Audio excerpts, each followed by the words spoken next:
Buenas peregrinos, como é que vocês estão? Chegamos para mais um vídeo, quarta-feira, mas hoje vai ser um pouco diferente. A ideia não vai ser tratar sobre o dogma ritual da alta magia. Pode ser a tristeza para alguns que está acompanhando toda semana, né?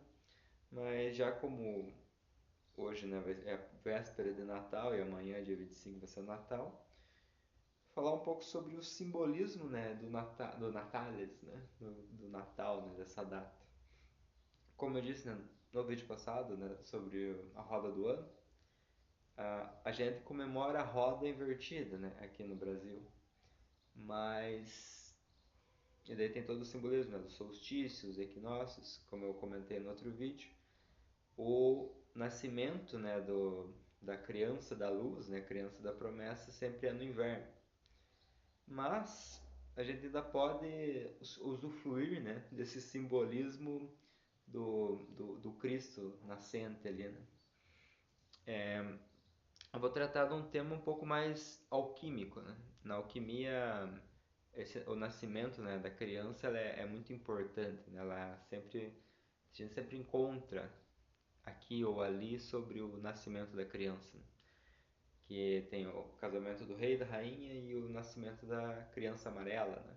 Que é esse sol, que é esse sol Invictus, que como também falei em outro vídeo, né, é esse herói, né, esse Horus que vem para harmonizar esse mundo, né, vai ter as suas provações para se tornar um rei um dia, né, que é esses aspectos internos nossos, né, essa criança interna que deve surgir para enfrentar, né, os problemas e ser o rei do mundo no final, né, o rei do nosso mundo. Mas vamos tratar de alguns símbolos que tem, né, na história ali do nascimento de Cristo, né, com um aspecto mais alquímico. Recebi agora no fim do ano, né, uma, uma carta. Tem essas cartas com uma imagem na frente. Né? Não vou falar o conteúdo da carta, né? Mas a imagem, né, que foi escolhida eu achei muito interessante. É até uma pintura de um projeto, é, pintores com a boca e os pés.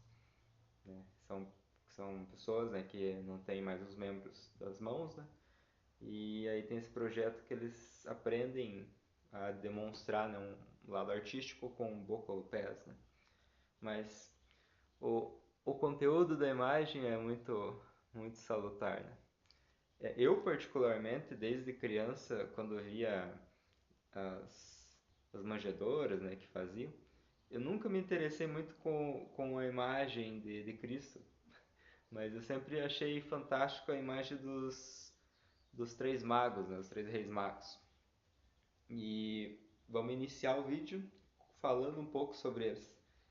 Como eu disse, numa visão alquímica. Né?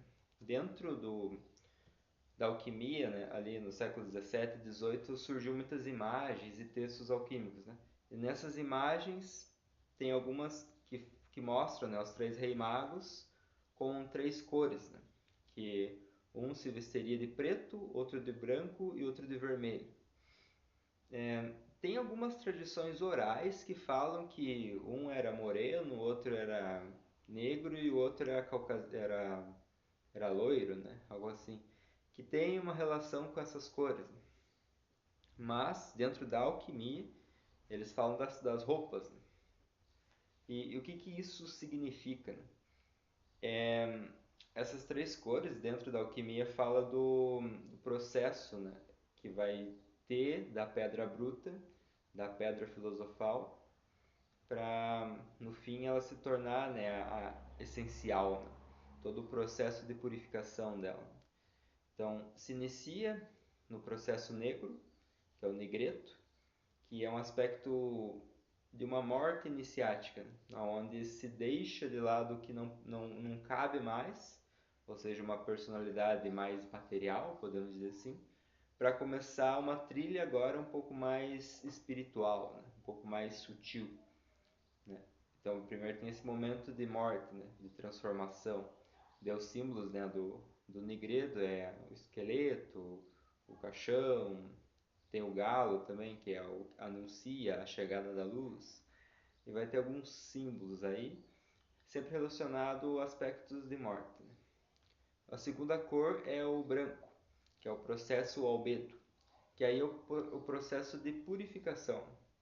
A gente deixou de lado a, a personalidade mais densa e material para continuar essa trilha um pouco mais sutil, só que para se sutilizar a gente tem que se purificar, né? Então é um processo mais de limpeza e purificação relacionado com a cor branca, né? Também tem as aves, né? O negro é relacionado ao corvo e o branco relacionado ao pombo, né? Ou também ao cisne. E nos dois tem também um gancho, né? Já que a gente está com simbolismo cristão, né? Da Arca de Noé, né? Lá no final, né? Quando Noé não sabe como que está a situação, ele manda, né? Primeiro um corvo que não retorna e aí depois ele manda um pombo, né? Que volta com o raminho, né? Dizendo que ó, tem terra firme. Também tem esse aspecto alquímico dentro desse mito, né? Que a, a barca, né? A barca ela tem muitos símbolos, né? Um símbolo de transmissão de sabedoria, por exemplo. Mas essa ideia do, do dilúvio, né? Dessas águas que tudo destrói, é um aspecto de renovação, né? E aí os dois símbolos, que é a morte e a purificação, também estão dentro dessa passagem, né? O corvo e a pomba. E a terceira cor é o vermelho, que daí a obra é em rubedo, né? Tem algumas tradições que falam do amarelo, que é entre o branco e o vermelho. Eu, particularmente, não gosto muito, que se a gente voltar lá atrás, no tradicional só eram três. E o três é um número muito simbólico, né? Colocar um quarto fica meio estranho. Mas a obra em vermelho, né, o rubedo, é a perfeição. O símbolo, né, a cor vermelha na alquimia simboliza esse sumo sacrifício, né? Esse sacrifício de sangue que é a última purificação. E a ideia do sacrifício, né, com até a palavra, né, é sacro ofício. Ofício é trabalho, sacros é santificado, né? Então é um trabalho santificado. Então essa ideia do sacrifício dentro desse aspecto da alquimia. E aí, né, os três reis magos, eles são chamados, né, por uma estrela, né? E aí alguns pontos, né? Aí mostra que os reis magos, né, diz que eles vieram da Pérsia, né?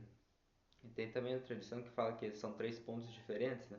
Mas a ideia é que eles seriam magos persas, né? Ou seja, magos do zoroastrismo. Isso dentro de uma tradição um pouco mais esotérica e alquímica, né? Na Bíblia não vai ter esses aspectos, né? Mas a ideia do rei mago, né? Ou seja, eles eram detentores de um conhecimento mágico e também eram reis. E daí isso volta ao que a gente falou nos outros vídeos, né? Sobre a ideia do rei, que é aquele que domina-se a si mesmo antes de dominar o interno, né? E o mago é a mesma coisa, né? É aquele que consegue dominar as energias, né? Então isso mostra que eles eram iniciados, né? Tem até um mito bem legal, é um mito maçônico, dos três reis magos, que eu gosto bastante, que eles não tem nada a ver com Cristo, assim. Eles estão viajando, e não se diz se é antes ou depois de encontrarem Cristo, né? Mas eles estão viajando, eles encontram um templo eles têm que descer, daí tem todo o simbolismo da árvore da vida e dos graus maçônicos, é um mito muito legal. Mas vamos voltar à ideia do nascimento de Natálias, né? Aí, então, eles têm essa ideia, né, de alguém que se domina, e domina os quatro elementos e também domina as energias, né? Ou seja, um mago. E aí um rei mago, né? Então eles também dominavam a arte da astrologia e astronomia. Então eles observavam o céu. E aí uma estrela brilha de uma forma um pouco distinta, eles começam a seguir.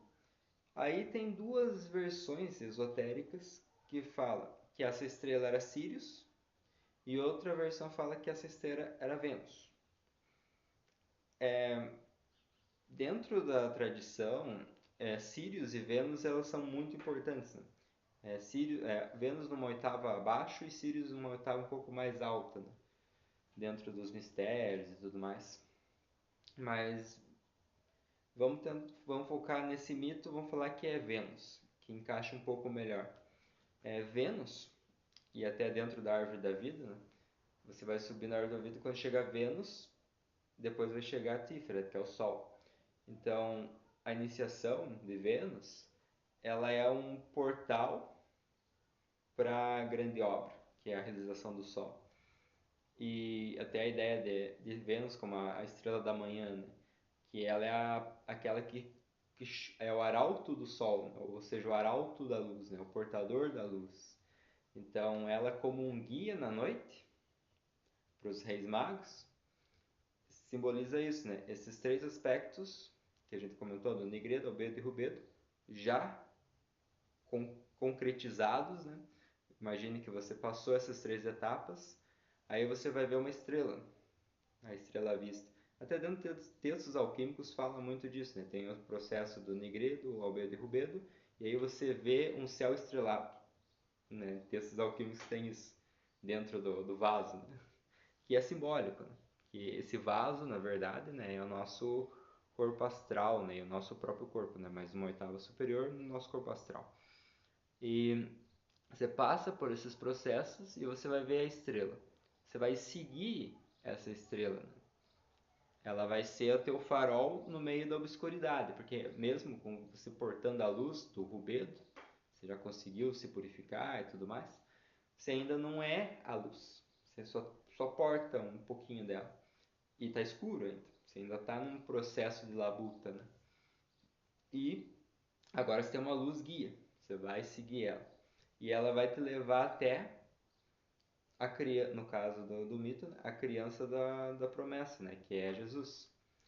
E aí tem outro símbolo também curioso, né? Que Jesus, ele nasce numa manjedoura, né? Ali num estábulo, né? Voltado de animais e sujeira, né? E aí é outro símbolo. Que esse ouro filosófico, né, essa supraluz, ela está no meio da obscuridade. Ela está no meio da sujeira, no meio da animosidade. Por isso que na alquimia se falava, né, de você descer para as regiões infernais de si mesmo, enfrentar o dragão negro, e aí você ia conseguir...